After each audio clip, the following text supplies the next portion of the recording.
The essence of our identity and worth, the source of our dignity, is that we are loved by God. You and I, we are not the sum of our weaknesses or failures. Let me say that again. We are not the sum of our weaknesses and failures. We are the sum of the Father's love for us.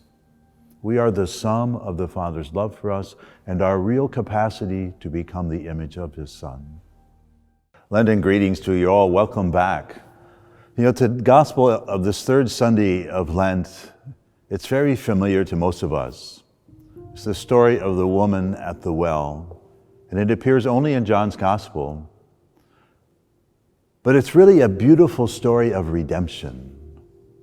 And redemption, isn't that what the season of Lent is all about? Now, can you imagine doing something so ordinary as fetching water at a well and having it change your life forever? Let's take a brief look at this encounter with Jesus. Because it's not meant to be just a nice story, but Jesus is speaking to us through this story. And there's so much symbolism. The main character is a sinful, disreputable Samaritan woman. So she can be seen as a symbol of all humanity, someone who would spend her life pursuing her own appetites and desires. She is a Samaritan, meaning she's already an outcast of the Jewish society. So she finds herself at this well at midday. That's highly unusual because the well was a meeting place for women, and she's there all alone. Possibly everyone knew about her living arrangements. She was living with someone to whom she was not married. So being alone at the well symbolically represented her own loneliness, perhaps her own questioning about what life was all about. Perhaps she was looking for a life of value and meaning, yet she couldn't break away from her past. She was blinded by her own sinfulness. And so she finds herself at the well with Jesus, a man who acknowledged her in a whole new way, a man who would go against the norms of Jewish life. And as she encountered Jesus for the first time at this unexpected place, and listened to him, and even questioned him, her hardened heart began to soften, and her deepest thirst began to come to the surface. So in this encounter, as this Samaritan woman came face to face with the love and gaze of Jesus, she also came face to face with her own sin. In some sense, we might say that she had her first Christian experience. Our Christian experience often begins with a humiliating wave of self-disgust.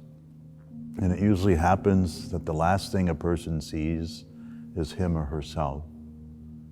And it often happens that the first thing Christ does for us is to compel us to do what we must have spent our whole life refusing to do. And that's looking at ourselves. So this Samaritan woman was staggered by Christ's ability to see her inmost being.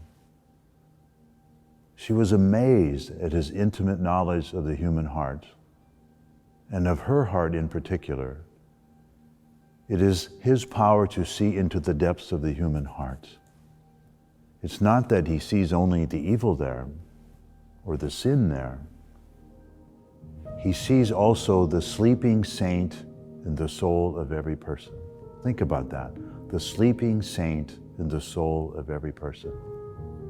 He's like the surgeon who sees the diseased thing, whatever it might be, but who also sees the health which will follow when the evil thing is taken away. The essence of our identity and worth, the source of our dignity, is that we are loved by God. You and I, we are not the sum of our weaknesses or failures. Let me say that again. We are not the sum of our weaknesses and failures. We are the sum of the Father's love for us. We are the sum of the Father's love for us and our real capacity to become the image of His Son. So this whole story in the gospel today is about Jesus' benevolent love for us sinners.